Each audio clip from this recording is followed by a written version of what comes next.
नमस्कार मित्रांनो, स्वागत असं तुमचा मालवणी गोष्टी या यूट्यूब चॅनलवर।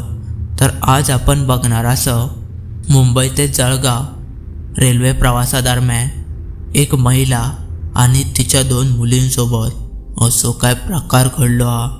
तो प्रकार ती काय मरेपर्यंत विसरू शकत नाही। पण हा प्रकार संपूर्ण समजून घेण्याआधी मालवणी गोष्टी या चॅनल सबस्क्राईब करून टाका आणि मगच हा व्हिडिओ बघूक सुरुवात करा। चला तर मग अजिबात वेळ न घालवता या प्रकाराकडे आपण वळाया।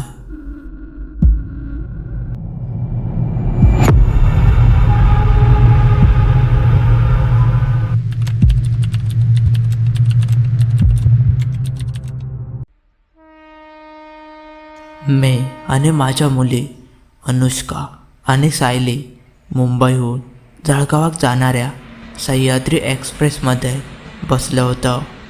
कसारो घाट सुरू झालो तसा खिडकी बाहेरचं दृश्य क्षणाक्षणाक बदलाक लागला। समोर पसरलेल्या सह्याद्रीच्या उंच उंच रांगांनी जणू आभाळा स्पर्श केलेलो होतो। हिरवळीचा संपूर्ण पांघरून उभ्या असलेल्या त्या पर्वतरांगा अंगावर रोमांच उमटवत होते। एखाद्या चित्रकाराने रेखाटलेली निळसर हिरवी भित्तिचित्र जशी वाटतात तसं ह्यो निसर्गाचो खेळ वाटावतो। घाट चढताना डोंगराच्या कुशीतून कोसळणारे लहानसे धबधबे, अंगावर आदळणारो थंडगार वारो, सगळा कसा स्वप्नवट वाटत होता। एका वळणावरून ट्रेन वळली आणि खाली खोल दरीतून वाहत जाणारी नदी दिसली। तिच्या किनाऱ्यावर दाट झाडी, त्यातून वर आलेली धुक्याची पांढरी शाल आणि त्या पार्श्वभूमीला अजूनच खुलवणारी पावसाने न्हालेली हिरवीगार डोंगर रांगा। खरोखर ह्या घाटाने निसर्गाची समृद्धता मोकळ्या खिडकीतूनच नाही तर मनाच्या खिडकीतून आत उतरवल्यान होती। अनुष्का आणि सायली त्या दृश्याकडे बघून स्तब्धच झाले। मोबाईल विसरले, खेळ विसरले, फक्त निसर्गाकडे नजर रोखून बघत बसले होते।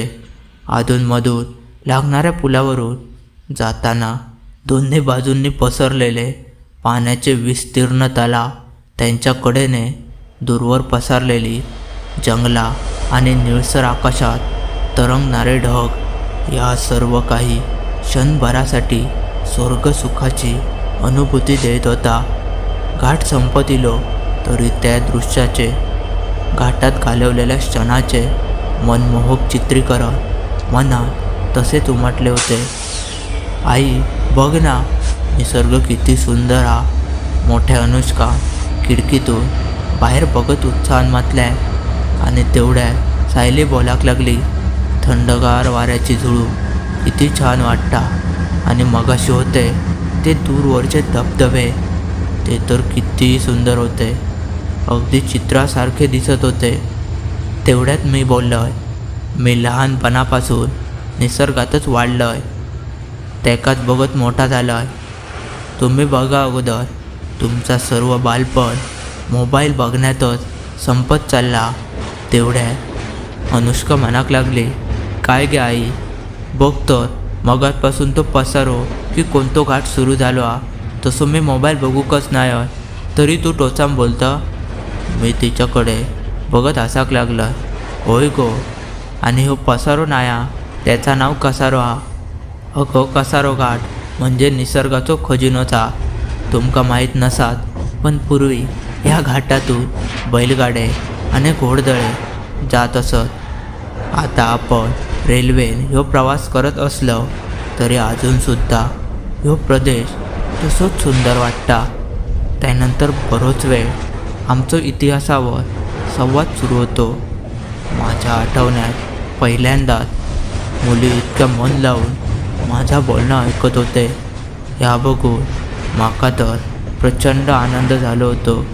काही वेळा मुली पुन्हा बाहेरचो नजारो बघण्यात गर्क झाले। मग मी पण बाहेर बघूक लागलोय। खिडकी बाहेरचं दृश्य खराच अवर्णनीय आणि मनमोहून टाकणारा होता.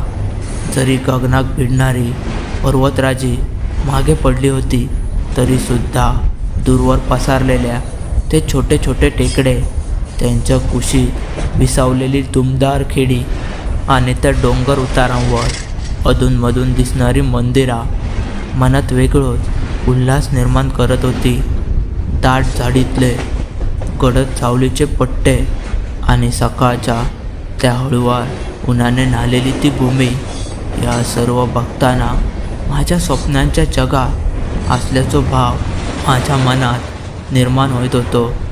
आई, आपण जर हय खंय तरी फिरा केलं असतं ना तर अजून पण मजा येली असती. माका तर बाई एकटीक अशा प्रदेशात सोडून दिला तर मी आनंदात रवतलाय, असा अनुष्का उत्साहान म्हणाक लागली. मी हसून तिका म्हणाक लागलं, होय काय, पण तुका असा कोणी सांगितला की हा जंगल असे प्रदेश फक्त मोहून टाकणाऱ्या सौंदर्यासाठीच लोकप्रिय असतात? तेवढ्या अनुष्का पुढे सरकली आणि म्हणाक लागली, म्हणजे गे माका नाही समजाक तुका नक्की काय म्हणायचं आता. अगो वेडाबाई, या अशा प्रदेशात सर्वच काय रमणीय नसता, तर हयची काही ठिकाणं थोडी भीतीदायक असतात. मी त्यांना जरा स्पष्टच सांगितलं. माझ्या मोठ्या मुलीपेक्षा लहान मुली जरा जास्तच उत्कटता लागली होती. तिनं घाई पुढे येऊन डोळे मोठे करत विचारले, काय गे, भीतीदायक काय हा? मी हसान म्हटलं, अगो कसारा घाटात कित्येक विचित्र घटना घडल्याचे मी ऐकलं. इथल्या काही भागांमध्ये प्रवाशांका अज्ञात सावल्या दिसल्याचे भास आणि आवाज ऐकू केल्याचे अनेक कथा आहेत. इथे रात्री एकट्या व्यक्ती कधीच प्रवास करू नका असा पण काही जण म्हणतात. तेव्हा तू इथे एकटे येण्याचो आणि राहण्याचो विचार सोडून दे. माझा बोलणं ऐका. दोघींच्या चेहऱ्यावर एकाच वेळी भीती माका दिसाक लागली. अनुष्का आणि सायली एकमेकांकडे बघितल्या आणि मग खिडकीबाहेर बघूक लागले. दोघीही खूपच घाबरलेले माका दिसत होते. तसं मी पण असत बाहेर बघूक लागलाय. तितक्याच त्या रेल्वे एक वळण घेतल्या आणि समोरचं दृश्य अजूनच मनमोहक वाटाक लागला. जंगलाच्या आत दूरवर एका टोकाक अर्धवट धुक्यात हरवलेलो एक रस्तो दिसत होतो. त्यावरून एक ट्रॅक्टर हळूहळू पुढे सरकत होतो. मी पुन्हा अनुष्का आणि सायलीशी गप्पा मारण्यात रमलो होतोय. पण काही वेळापूर्वी त्यांना घाबरवण्यासाठी काढलेलो तो विषय माझ्याच मनाच्या कोपऱ्यात एक अस्वस्थता रुजवून गेलो होतो. अचानक ट्रेनने वेग कमी करत एक मोठा वळण घेतलाय आणि आमचं लक्ष पुन्हा खिडकी बाहेरच्या दृश्याकडे वळलं. त्या क्षणी संपूर्ण निसर्ग जणू स्तब्धच झालो होतो. काही वेळापूर्वी निळ्याभोर दिसणाऱ्या आकाशात काळसर ढगांची गर्दी जमा होऊ लागली. झाडांच्या गर्दीतून चेहऱ्यावर आदळणारो वारो एकाच वेळी आल्हाददायी आणि काहीसो गूढ वाहून आणणारो वाटावतो. सायलीनं अचानक माझा हात पकडलाय. आई बघ ना, त्या झाडामागे कोणतरी उभ्या असा वाटता. दिसता काय तुका? मी पटकन तिने बोट दाखवलेल्या दिशे बघूक लागलाय. क्षणभरासाठी माका सुद्धा दाट झाडी एक काळसर सावली उभे असल्यासारख्या वाटाक लागला. पण क्षणभरच ती सावली स्पष्ट दिसली आणि लगेचच ती झाडाच्या आड दिसेनाशीच झाली. अगो थंय काय नाया, तुका बास झाले असतले. मी तिच्या केसातून हात फिरवत म्हणाक लागलाय. पण माका स्वतःक सुद्धा माझ्या शब्दावर खात्री नव्हती. होय ना, माका पण एकदाच दिसली. पण तुका सांगितल्यावर थंय कोणच ना, सायली भांबावलेल्या चेहऱ्यान बोलली. काही वेळापूर्वी मुलींची चेष्टा करण्यासाठी मीच तो भूतांचा विषय काढल्याचो म्हाकाच आता पश्चाताप होईत होतो. मी सायली माझ्या जवळ उडत स्वतःजवळ बसवलंय. तसा अनुष्का खिडकीकडे बघत बोलाक लागली की कसारा घाटाच्या जंगलामध्ये खूप विचित्र गोष्टी घडतात. असा मी पण ऐकलाय. यूट्यूबवर पण बरेच पॅरानॉर्मल स्टोरी टेलर त्याविषयी व्हिडिओ टाकत असतात. त्यातले मी बरेच बघितलं आहे. त्यात काही जण म्हणतात की होय अनेक अपघात होतात आणि त्यात तेवढ्यातच मी तिका सांगले थांब, आपण उगाच त्या गूढ गोष्टींवर चर्चा करतो. तो विषय हळद बंद कर. चल आपण काहीतरी खाऊन घेऊया, असा मी अनुष्काक सांगितलं. कारण सायली अजून लहान होती. अशा गोष्टी ऐकान विनाकारण ती जास्त घाबरली असती आणि त्या माका नको होता. त्यानंतर बरोच वेळ आमची मजा मस्ती आणि खानापिना या सुरू होता. ट्रेन एका स्थानकावर थांबली. तसं प्लॅटफॉर्मवर असलेल्या वडापावचं स्टॉल मुलींच्या नजरेत पडलं. मुलींनी वडापाव खाण्याचा आग्रह धरल्याने खरा तर त्यांका एकटा सोडून खाली उतारणं ह्या माझ्या जीवावर इला होता. पण त्यांचे चेहरे बघून मी जाऊक तयार झालोय. मी मुलींका सीटवर बसान राहायची ताकीदच देव त्यांच्यासाठी गरमागरम वडापाव आणि वेपर्स घेण्यासाठी प्लॅटफॉर्मवर उतारलोय. आणि आभाळ पूर्ण ढगांनी भारान गेला होता. हवा तर पूर्णच बंद झाली होती. मी स्टॉलच्या दिशेत चालतच प्लॅटफॉर्मवर नजर टाकलोय. एरवी प्रवाशांची वर्दळ असलेल्या स्थानकावर एक विचित्र शांतता माका जाणवत होती. मी स्टॉलवरून गरमागरम वडापाव आणि वेपर्सची पाकिटं घेतलंय. या सर्व सामान उचलून मी ट्रेनकडे वळलोय. तेवढ्यात अचानक माझ्या नाकात माझ्यासाठी सर्वात प्रिय असलेल्या पेयाचो म्हणजे चहाचो सुगंध दरवळाक लागलो. मी सुगंध येणाऱ्या दिशेने नजर टाकलोय. अगदी थोड्याच अंतरावर एक चहावालो उकळत्या पातेल्यात चहा हलवत बसलो होतो. त्या दृश्य बघतात माझ्या मनात चहाची तीव्र तलप येते. मी ट्रेनकडे एक नजर टाकलाय. अजून काय हालचाल नव्हती. निघण्याची खयची चिन्ह दिसत नव्हती. खिडकीतून अनुष्का आणि सायली दोघीही माझ्याकडे बघत होते. मी त्यांका आलेच अशी खून करत घाई चहावाल्याकडे धाव घेतलं. चहावाल्याच्या स्टॉलकडे जाताना माझ्या कानात हलकोसा आवाज इलो. तो अतिशय मंद आणि अस्पष्ट होतो. जणू कोणतरी माझ्या अगदी जवळच असता. मी दचकून मागे बघितलं पण आजूबाजूक तर कोण नाही. बहुतेक माका भास झालो असा मी स्वतःक समजावत पुढे गेलोय. पटकन चहावाल्याक 10 रुपये देव. चहाच्या कपसाठी हात पुढे केलाय. मी कप हातात पकडलाच होता. तेवढ्यातच अचानक कोणतरी जोरात ओरडला, अरे ट्रेन निकल चुकी है, जल्दी से ट्रेन में चढिये. तो आवाज ऐकतात माझं लक्ष ट्रेनच्या दिशेने गेलो. ट्रेन हल्ली होती.